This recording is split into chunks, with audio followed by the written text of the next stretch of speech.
Right.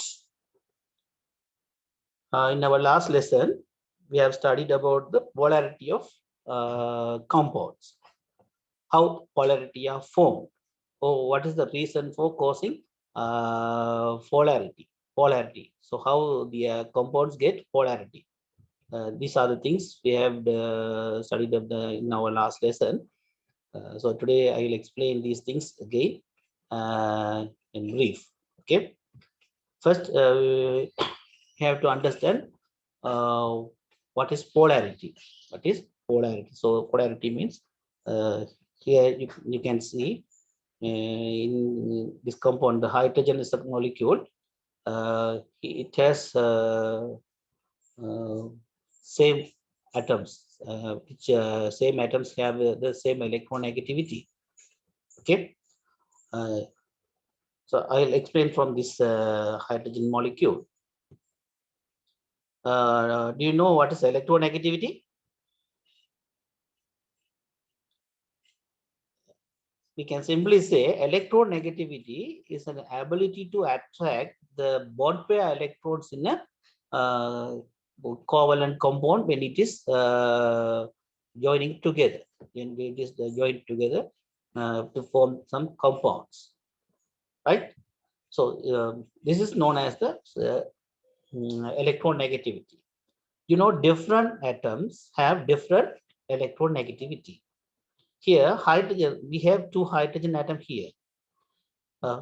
Each and every hydrogen atom have the same electronegativity value. So it has it attacks these both hydrogen atoms attracts each other with the same electronegativity or same attraction force. So there is no need, there is no chance to loss or gain of electrons from this molecule. Okay, so here the hydrogen molecule is the electrostatically neutral. We can say it's a neutral molecule because there's no positive or negative charges. But in case of hydrogen fluoride, you know, fluorine is a high electronegative element. So it attracts very much the bond pair electrons than the hydrogen. Therefore, the hydrogen has to lose its outer shell electrons towards the fluoride ion. When losing hydrogen its electron, it gains a slightly positive charge. At the same time, the fluorine gains the that electrons. As a result, it gains slightly negatively charged. This is called the polarity.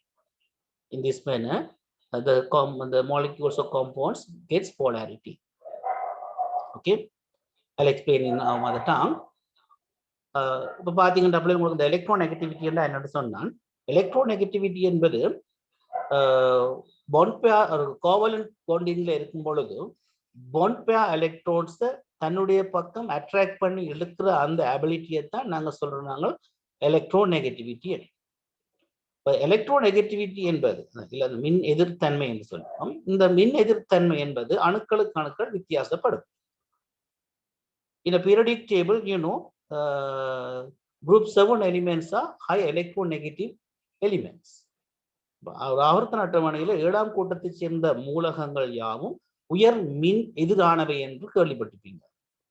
அதே நேரத்தில் இடப்பக்கமாக வரக்கூடிய ஆவர்த்தன அட்டவணையினுடைய இடப்பக்கமாக வரக்கூடிய மூலகங்கள் உயர் அந்த மின் நேராளன்னு சொல்லுவோம், அதாவது மின் எதிர்த்தன்மை குறைந்தது.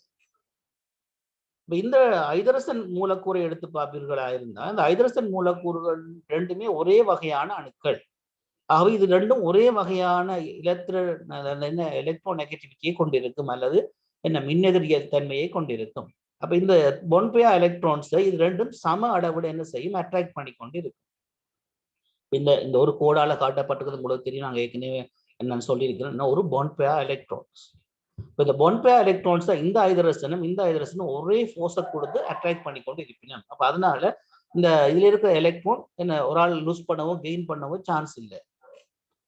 அவ இங்கே என்ன செய்வேன், இந்த எலக்ட்ரிவ்லி என்ன எலக்ட்ரோநெகட்டிவ் என்ன சொல்லுவோம், நியூட்ரல் சொல்லுவோம். எலக்ட்ரோஸ்டாட்டிக்கலி நியூட்ரல் சொல்லுவோம். ஏன் வித் சார்ஜஸ் வந்து என்ன இரண்டும் ஒன்றோடு பேலன்ஸ் பண்ணி கொண்டு இருக்கிறதால இது வந்து என்னவா இருக்கும்னு சொன்னா நியூட்ரலா இருக்கு. But in case of hydrogen fluoride, fluorine is a high electronegative element.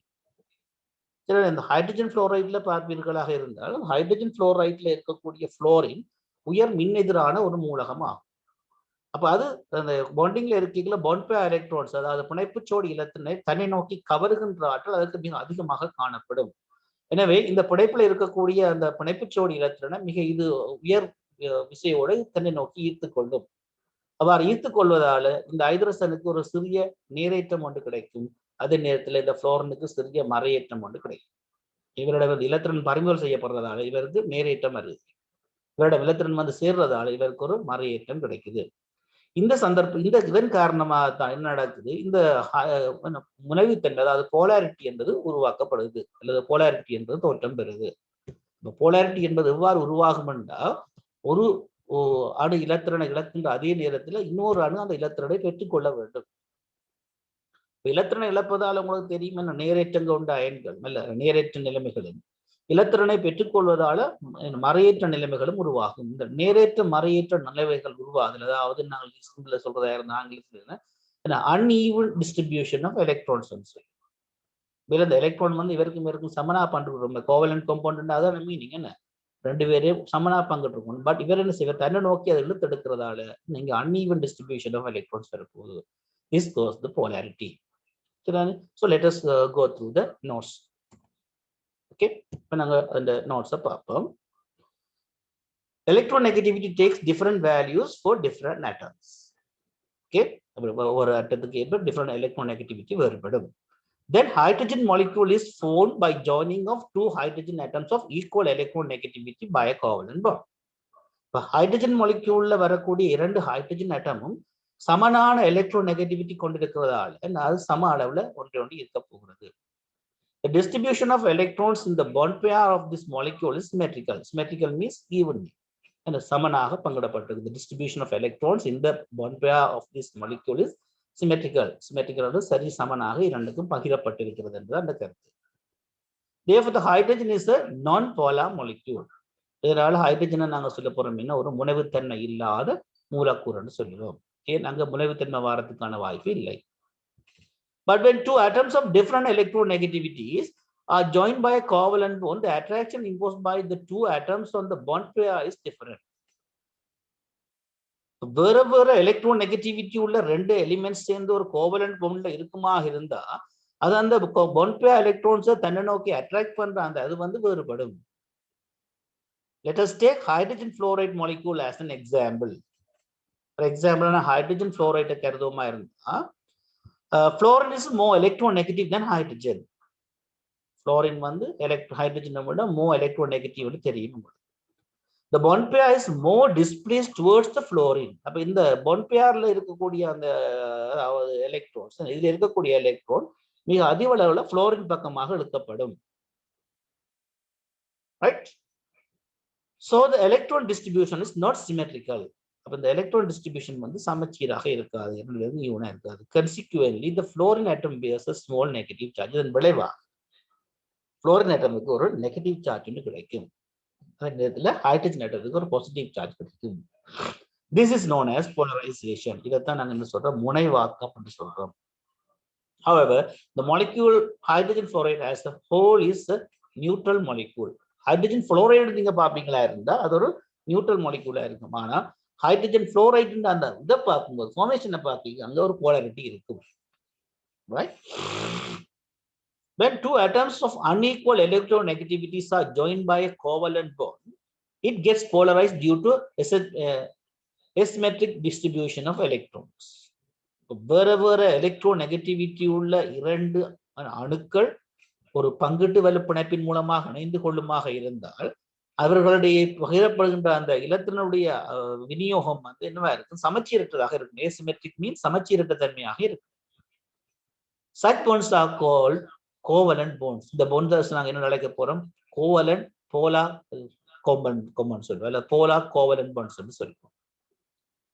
Right? அப்ப இந்த இவ்வாறு அந்த ஒரு அந்த பிணைப்புல ஈடுபட்டிருக்கின்ற இலத்திரன்கள் வெவ்வேறு மின்னெதிரியல்புடைய மூலகங்களுடைய மின்னெதிர்த்தன்மை காரணமாக ஒன்றிலிருந்து ஒன்றை நோக்கி அந்த இலத்திரன்கள் பகிரப்படுவதால் ஒன்றிலிருந்து ஒன்றுக்கு சமச்சீரற்ற தன்மை இலத்திரன் பகிரப்படுவதால் அவர்களுக்கு முனைவாக்கம் கிடைக்கின்றது. இந்த முனைவாக்கத்தை தான் நாங்கள் என்னென்னு சொல்ல போறோம். இந்த முனைவாக்கம் பெற்ற கோவலன் காம்பவுண்ட்ஸ் நாங்கள் சொல்லுவோம் என்ன polar covalent bonds. In case where two atoms of similar or slightly different electronegativities are joined by a covalent bond, the bonding electrons between those two atoms distribute symmetrically. அதை நாங்கள் பார்த்தோம், ஹைட்ரஜன்ல பார்த்தோம். ஒரே மாதிரியான மின்னெதிர்த்தன்மை உள்ள இரண்டு மூலகங்கள் தங்கள் அணுக்கள் இணைந்து ஒரு மூலக்கூறை உருவாக்கும் பொழுது அங்க எலக்ட்ரானுடைய பங்கீடு சமச்சீராக இருக்கும். Such covalent bonds are referred to as non-polar covalent. அவ்வாறு அமையக்கூடிய covalent compounds சொல்லுவோம் நாங்க என்னன்னு non-polar covalent compounds. அப்ப இது ஒரு polar covalent compounds and non-polar covalent compounds. ஒரு ஓயில்ல ஒரு கேட்டிருக்கீங்க இந்த கேள்வி. polar covalent compounds என்று சொல்றது என்ன? வெவ்வேறு மின்னெதிரியலுடைய மூலகங்கள் இணைந்து பங்கிட்டு வெள்ளப்படைப்பொண்டை உருவாக்கும் பொழுது அங்கே படைப்புச்சோடி இலத்திரன் ஒன்றின் சார்பாக ஒன்றிலிருந்து என்ன செய்யப்படும்? ஏன்னா ஒரு சமச்சீரற்ற தன்மையில பகிரப்படும். இதனால முனைவுத்தன்மை ஒன்று உருவாகும். இவ்வாறான முனைவுத்தன்மையை கொண்ட கோவலண்ட் காம்பவுண்ட்ஸ் நாங்க என்னன்னு சொல்லுவோம்? பங்கிட்டு வெளிச்சேர்வைகளை முனைவு பங்கிட்டு வெளிப்படைப்புகள் சொல்லுவோம். அவ்வாறு இல்லாதவற்றை நாங்க சொல்ல போறோம் என்ன? நான் polar covalent bonds. In the water molecule, there are 4 pairs of electrons in the valence shell of its oxygen atom. இப்போ நாங்கள் உங்களுக்கு வாட்டர் மாலிக்யூல் எடுத்து டிஸ்ட்ரிபியூட் நாங்கள் படுத்த போகிறோம். இன்னும் ஒரு விஷயத்துக்கு போக போகிறோம். இதுல இருந்து நாங்கள் போக போகிறோம். Of them 2 pairs are bond pairs and 2 pairs are right. நாங்கள் வாட்டர் மாலிக்யூல் ஒன்று எடுத்து பார்க்கும் மாதிரி இருந்தா ரைட். இதான் எங்களுடைய வாட்டர் மாலிக்யூல். பாருங்க இந்த வாட்டர் மாலிக்யூல் அமைப்பு எப்படி இருக்கு. இதுல 2 ஹைட்ரஜன் அணு என்ன செய்யுது? ஒரு ஆக்சிஜன் அணுவோட சேர்ந்து வாட்டர் மாலிக்யூலை உருவாக்குது. ரைட். இதுல ஆக்சிஜன் அணுடைய இலத்திரன் மின்னெதிர்த்தன்மை அதிகம். அதோட ஒப்பிடும் பொழுது இந்த ஹைட்ரஜன் அணுக்களோட ஒப்பிடும் பொழுது இதுல பாத்தீங்கன்னா இந்த ஹைட்ரஜனுக்கும் இந்த ஆக்சிஜனுக்கும் இடையில ஒரு பாண்ட் பேர் எலக்ட்ரான்ஸ் இருக்கு. இந்த ஹைட்ரஜனுக்கும் இந்த ஆக்சிஜனுக்கும் இடையில ஒரு பாண்ட் பேர் எலக்ட்ரான்ஸ் இருக்கு. இதைத்தான் நாங்க பாண்ட் பேர் எலக்ட்ரான்ஸ் சொல்றோம். இதை விட இதுல பாருங்க ஒரு என்னவே இருக்குது, லோன் பேர் எலக்ட்ரான்ஸ் இருக்கு. இதுல இன்னொரு லோன் பேர் எலக்ட்ரான்ஸ் இருக்கு. தனிச்சோடி இலத்திரங்கள் சொல்றோம். அதாவது பிணைப்புல ஈடுபடாத இலத்திரங்கள். இது பிணைப்புல ஈடுபடுகின்ற இலத்திரங்களை பிணைப்புச்சோடி இலத்திரங்கள் என்று சொல்லுவோம். பிணைப்புகளில் ஈடுபடாத இலத்திரங்களை தனிச்சோடி இலத்திரங்கள் என்று சொல்லுவோம். இதன் காரணமாக அங்கு ஏற்படுது. ஏற்கனவே நாங்கள் ஹைட்ரஜன் புளோரைடுக்கு பார்த்தது போலதான் இந்த வாட்டர் மாலிக்யூல்லையும் ஆக்சிஜன் எலக்ட்ரோ நெகட்டிவிட்டி காரணமாக இந்த பிணைப்புச்சோடி இலத்திரங்கள் ஆக்சிஜனை நோக்கி கவரப்படும். ஆக்சிஜன் நோக்கி கவரப்படையில இந்த ஹைட்ரஜன் அணுக்களுக்கு என்ன ஸ்லைட் சிறிய நேரேற்றம் ஒன்று கிடைக்கும். அதே நேரத்தில் ஆக்சிஜன் அணுக்களுக்கு சிறிய மறையேற்றம் ஒன்று கிடைக்கும், எதிரேற்றம் ஒன்று கிடைக்கும். இதைத்தான் நாங்கள் அடுத்தபடியாக பார்க்க போறோம். Right. When an OH bond of a water molecule is considered, the bond pair shifts more towards the more electronegative oxygen atom. இப்போ HOH அந்த பார்த்துருப்பீங்களா, அந்த ஹைட்ரஜன் அந்த வாட்டர்ல என்ன HOH என்ற வடிவத்தில் அந்த அமைப்பு இருக்கு. இப்போ இங்க என்ன செய்யும்? இந்த OH ஒன்ல இருக்கிற எலக்ட்ரான் ஓவர் நோக்கி என்ன செய்யப்பட போகுது? ஷிஃப்ட் பண்ணப்பட போகுது. Thus, the molecule is polarized so that the oxygen atom bears a partial negative charge, while the hydrogen atom carries a partial positive charge. இவ்வாறு இந்த ஆக்சிஜனை நோக்கி அந்த இலத்திரன்கள் கவரப்படுறதால் இலத்திரன்களோட சமச்சீரற்ற விநியோகம் காரணமாக ஆக்சிஜன் அணுக்களுக்கு சிறிய மறையேற்றம் கிடைக்க போகிறது. அதே நேரத்தில் ஹைட்ரஜன் அணு சிறிய ஒரு நேரேற்றத்தை பெற்றுக்கொள்ள போகும். Thus, the molecule is polarized so that the oxygen atom bears a partial negative. Partial என்றது ஒரு பகுதி நெகட்டிவ் சிறிய charge, while the hydrogen atom carries a partial positive charge. அப்ப இங்க oxygen அணுக்கு partial negative charge, hydrogen atoms க்கு partial positive charge வரப்போகுது. Hence, water is the compound with polar covalent bonds. Right? இதான் அடிப்படையில் பார்க்கல வாட்டர் என்ன ஒரு polar covalent bond. Don't forget it. What is the polar covalent compound? Don't forget it. Like hydrogen fluoride. Okay. In three-dimensional space, water molecule is disposed as follows. It assumes an angular shape. இதுதான் நாங்கள் பார்த்தோம். அதாவது 3-dimensional ஷேப்ல நாங்கள் பார்ப்போமாக இருந்தா water molecule வந்து இப்படியான ஒரு அமைப்புலாம் இருக்கும். ரைட் ரைட் இதை வச்சுக்கொண்டு தான் நான் அடுத்த கூட இன்டர் மாலிகுலர் பாண்ட்ஸ் என்னோட எக்ஸ்பிளைன் பண்ண போறோம். ஓகேயா ரைட். அப்ப இந்த நாங்கள் பார்த்த விடயங்களை சம்மரைஸ் பண்ணி பார்ப்போம் எப்படி இந்த இதுகளுக்கு இடையில என்ன இந்த போலாரிட்டி உருவாகுது என்றது. சரிதானே? அப்ப இந்த போலாரிட்டி உருவாகிறதுக்கான அடிப்படை என்ன?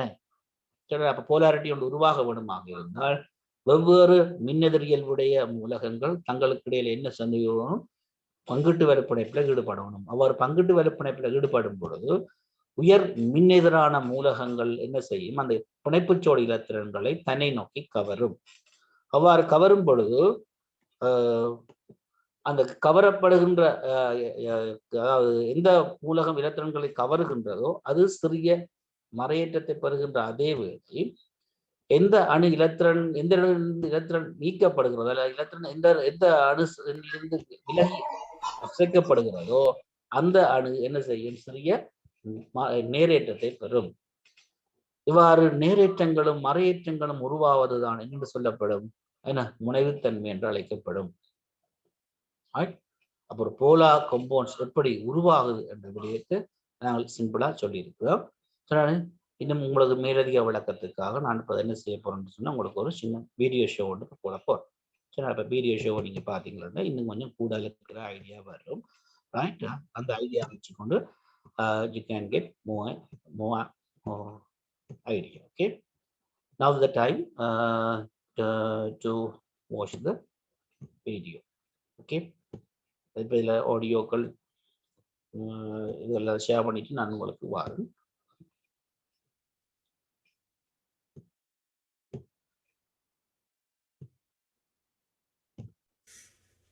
When atoms form a covalent bond, they do not always share their electrons equally. This is because atoms differ in their electronegativity, or their ability to attract electrons. Consider what happens between atoms of chlorine and sodium. Chlorine has a higher electronegativity than sodium. As a result, it strips an electron from the outer shell of the sodium atom. The sodium readily surrenders the electron to chlorine because it has lower electronegativity. A more important example of the importance of electronegativity occurs within a molecule of water. Water is composed of 2 atoms of hydrogen and 1 of oxygen. Of these 2 elements, oxygen has the greater electronegativity. Because of this, the electrons that are shared in the covalent bond between the oxygen and hydrogen atoms are attracted more towards the oxygen atom and thus spend, on average, more time orbiting the oxygen atom than the hydrogen atom. Since electrons have a negative charge and spend most of their time near the oxygen atom, the oxygen atom itself takes on a slightly negative charge, and the hydrogen atom becomes slightly positive. This causes the bond between the oxygen and hydrogen to become polar. The term polar simply means that the atoms on either side of the bond have a partial and opposite charge. Now let's put this water molecule in an environment with other water molecules. Notice that the water molecules orient themselves so that the negative end of one water molecule is opposite the positive end of another water molecule. When water molecules orient themselves in this manner, a weak attractive force called a hydrogen bond is formed. In water, hydrogen bonds are abundant. Each water molecule can engage in as many as 4 hydrogen bonds. However, hydrogen bonds are weaker than covalent bonds and therefore tend to be temporary, breaking and reforming constantly. In water, the large number of hydrogen bonds and their temporary nature is what gives water its unique characteristics and makes it the basis for life on Earth.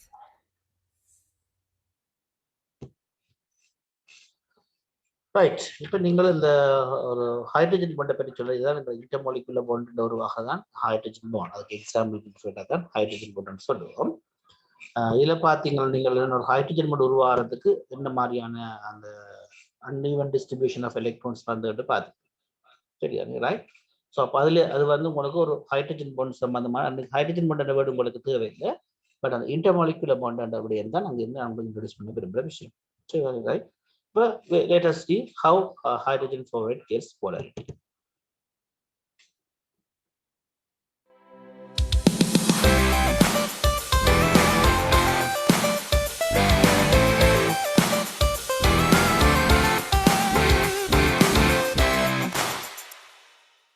Let's look at hydrogen atoms that bond with an oxygen atom. These atoms are sharing electrons, which makes this a covalent bond. But here's the thing. Oxygen has 8 protons in the nucleus, and each hydrogen only has 1 pathetic proton in their nuclei. The ability for oxygen to attract the electrons is stronger than hydrogen's ability. This is known as electronegativity, but I think of it as electron bullying because oxygen is going to have the electrons around its nucleus more often than the hydrogens have the electrons around theirs. As a result, the oxygen side becomes slightly negative and the hydrogens become slightly positive. This is an example of a polar covalent compound. The positive and negative ends create poles, like the ends of a magnet. But not all compounds have this kind of relationship. On the spectrum of bond polarity, non-polar covalent bonds share electrons very equally and don't create poles. Polar covalent bonds share electrons unequally and create dipoles, which also cause some intermolecular attractions. And ionic bonds are so polar that the electrons are actually transferred to the more electronegative element, and their charges attract them to one another, forming an ionic bond. Let's look at some examples of the covalent bonds. Non-polar covalent bonds share electrons equally. Examples include all of the Brinkelhoff twins, like nitrogen and oxygen and fluorine, but also other molecules like carbon dioxide that have atoms with really similar electronegativities. Polar covalent bonds, or just polar bonds, have bonding electrons that are shared unequally, like hydrogen chloride, which is also called hydrochloric acid. The chlorine atom attracts the electrons more than the hydrogen atom, so the chlorine becomes slightly negative and the hydrogen slightly positive. We can symbolize this partial charge with the Greek letter delta. Fluorine gets a partial negative, and hydrogen gets the partial positive. One of the most important polar molecules for life is water. These water molecules prefer to have opposite ends near each other. The slightly negative oxygen ends are near the slightly positive hydrogen end. The polarity of water makes it great at dissolving lots of different substances that are also polar. The water molecules have slight attractions to each other, and even to other molecules. These attractions between molecules are called intermolecular forces, and they are much weaker than either ionic or covalent bonds. But just because they're weaker doesn't mean they aren't important. Intermolecular forces play a big role in determining the state of matter of a substance, like solid, liquid, or gas. The particular intermolecular force between hydrogen atoms that are covalently bonded to a very electronegative atom that is also weakly bonded to another atom's unshared pair or partially negative region of a molecule is called a hydrogen bond. So it's basically the attraction between the partially positive hydrogen to the partially negative region of the atom. In this case, the negative region is oxygen, and that's a hydrogen bond. But bond isn't the best word, because it's so much weaker than an ionic or covalent bond. It has only about 5% of the strength of the average covalent bond, but it's still the word that's commonly used. These hydrogen bonds give water a lot of its unique properties, like its ability to form droplets, or maintain the surface tension when a water strider bug is on it. Thanks for watching this episode of Teacher. Right. But எப்படி ஒரு water molecule வந்து எப்படி ஒரு போலாரா மாறுதுன்றது இதை நம்ம பார்த்துக்கலாம். புரிய right, ரெண்டு இதையும் பார்த்தோம். சரி, அதுல இருந்தால் நாங்கள் அடுத்த இன்டர் மாலிக்யூல பவுண்டனா என்னன்னு சொல்ல போறோம். நீங்க இந்த வாட்டர் மாலிக்யூலோடைய பார்த்துருப்பீங்க. அதில் உங்களுக்கு அந்த நீட்டா தந்துருப்பாங்க. சரி, அதை சொல்லி காட்டியிருப்பாங்க எப்படி வாட்டர் மாலிக்யூல் எப்படி தன்னுடைய போலாரிட்டி எடுத்துக்கொள்ளுது. பிகாஸ் அங்கே அந்த ஆக்சிஜன் ஆட்டம் இருக்குது. ஆக்சிஜன் ஆட்டம் வந்து உங்களுக்கு என்ன ஒரு போலார். அதே நேரத்தில் என்ன ஆக்சிஜன் ஆட்டம் வந்து எலக்ட்ரோநெகட்டிவ், என்ன எலக்ட்ரோநெகட்டிவிட்டி கூடின ஒரு இதோட கம்பேர் பண்ணி ஹைட்ரஜனோட கம்பேர் பண்ணிக்கல கூட. ஓகே.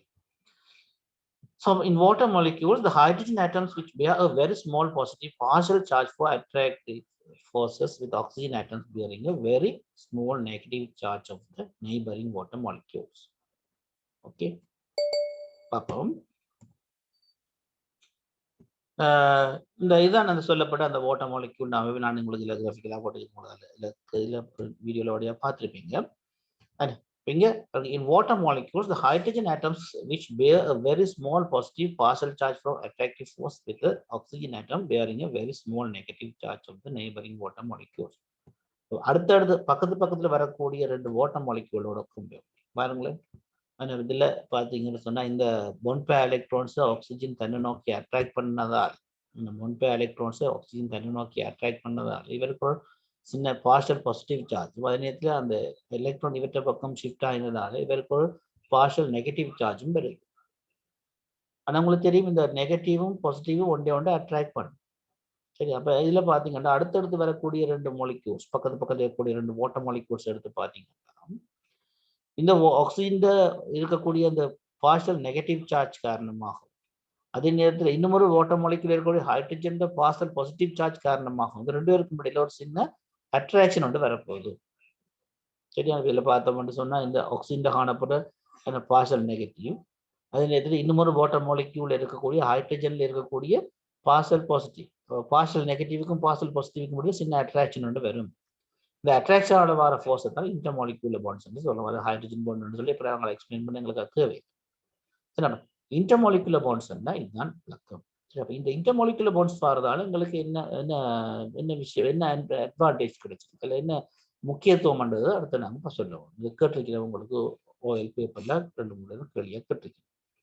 இப்போ இன்டர்மாலிகுலர் பாண்ட்ஸ் வரதால வாட்டர்ல கிடைக்கக்கூடிய அந்த ஸ்பெஷல் ஃபீச்சர்ஸ், ஸ்பெஷல் கேரக்டரிஸ்டிக்ஸ் பற்றி சொல்ல போகிறோம். சரி, ரைட் ரைட் அதான் உங்களுக்கு அடுத்த விஷயமா இருக்கும். இதை முடிச்சுக்கொண்டு பார்ப்போம். This kind of attraction among the molecules are known as intermolecular forces or intermolecular bonds.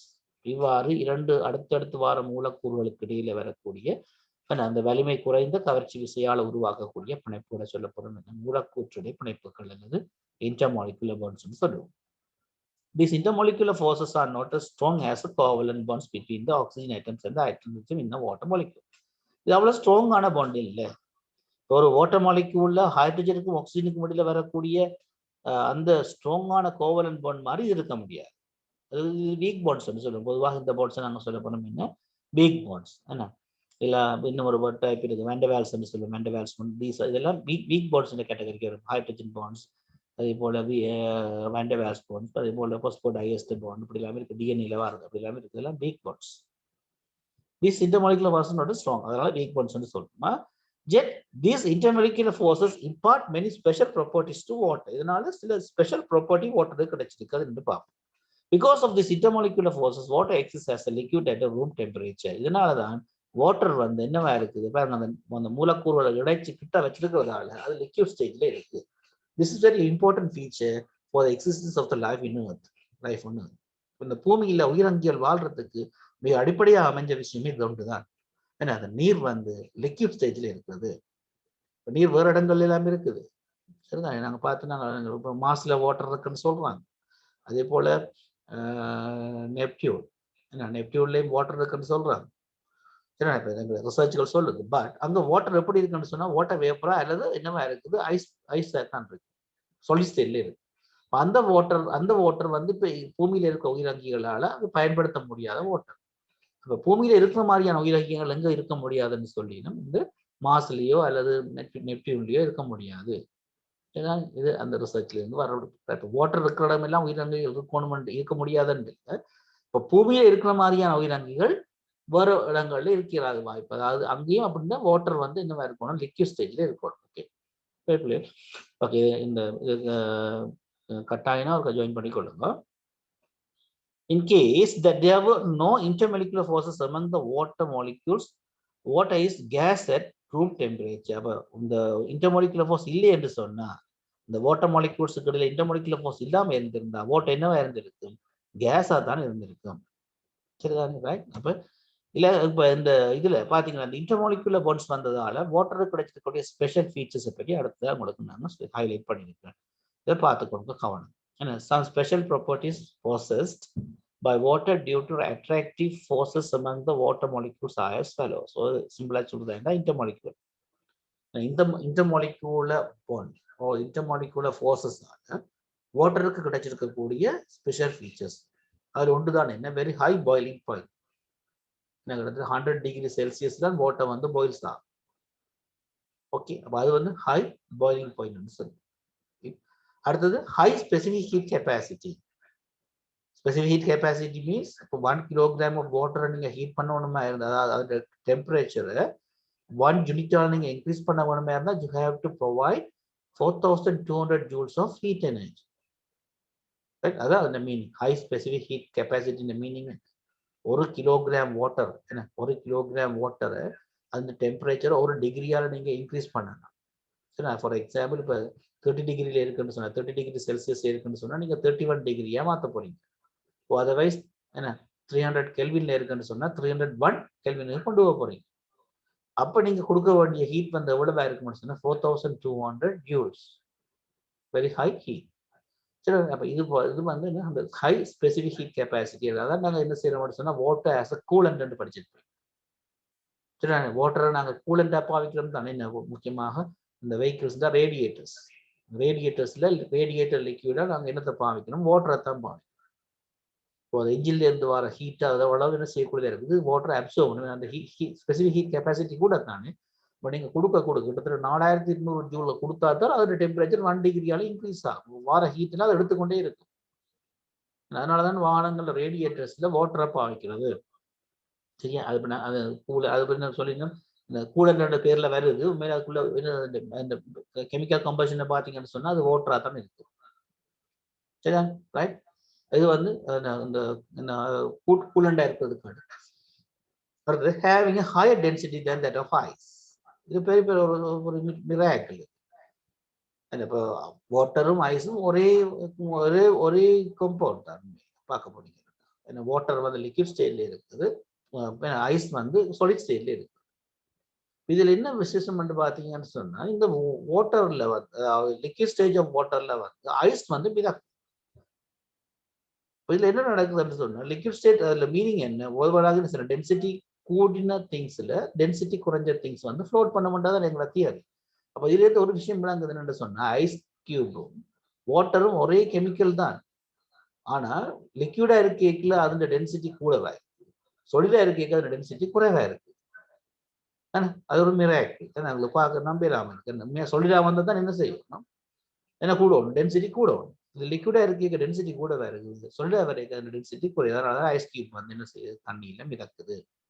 சரியா, இப்ப இது ரெண்டு அந்த 3 இதையும் பார்த்து வச்சுக்கணும். இதை விட அந்த சர்ஃபேஸ் டென்ஷனை பற்றியெல்லாம் அந்த பிள்ளை சொல்லியிருந்தா அது இப்போ எங்களோட சிலபஸ்ல எல்லாம் இருக்குது. சரிதானே, சர்ஃபேஸ் டென்ஷனை பற்றியெல்லாம் நாங்கள் இப்போ கதைக்கல. அது ஒரு காரணம் தான். இப்போ பாருங்க, இப்போ சில பூச்சிகள் தண்ணியில நீக்கும் இதற்கும் தாளாது பார்த்துருப்பீங்க. ஏன்னா அதுக்கெல்லாம் காரணம் வந்து என்ன, சர்ஃபேஸ் டென்ஷன் சொல்றது, மேற்பரப்புல சர்ஃபேஸ் டென்ஷன்.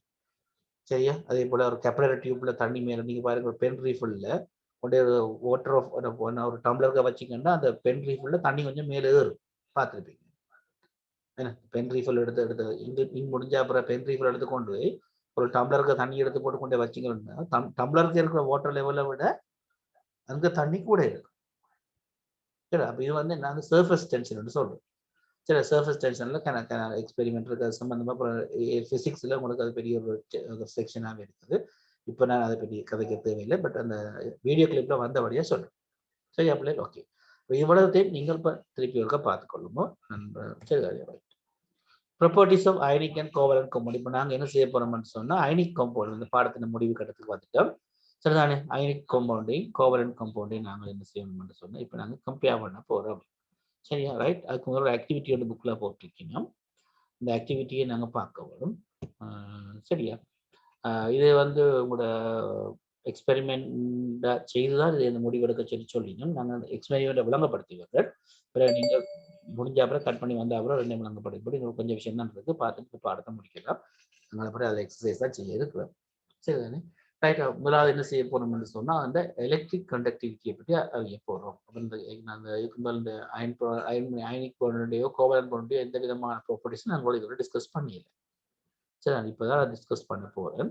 சரி, நான் இப்போ டிஸ்கஸ் பண்ணிக்கு இந்த முதலாவது எலக்ட்ரிக் கண்டக்டிவிட்டி சம்பந்தமா ஒரு ப்ராப்பர்ட்டி சொல்லுவேன். அதை இப்போ எக்ஸாமினேஷன் பண்ணி என்ன ஒரு எக்ஸ்பெரிமெண்ட் செய்து பார்க்க போறோம். அதான் நம்ம இந்த எக்ஸ்பெரிமெண்ட் நோக்கம்.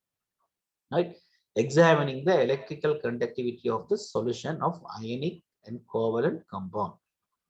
Yeah, ionic compounding, covalent compounding, electric conductivity பற்றி பார்க்க போறோம். electrical conductivity மின்னை கடத்துகிறனை அறிய போறோம்.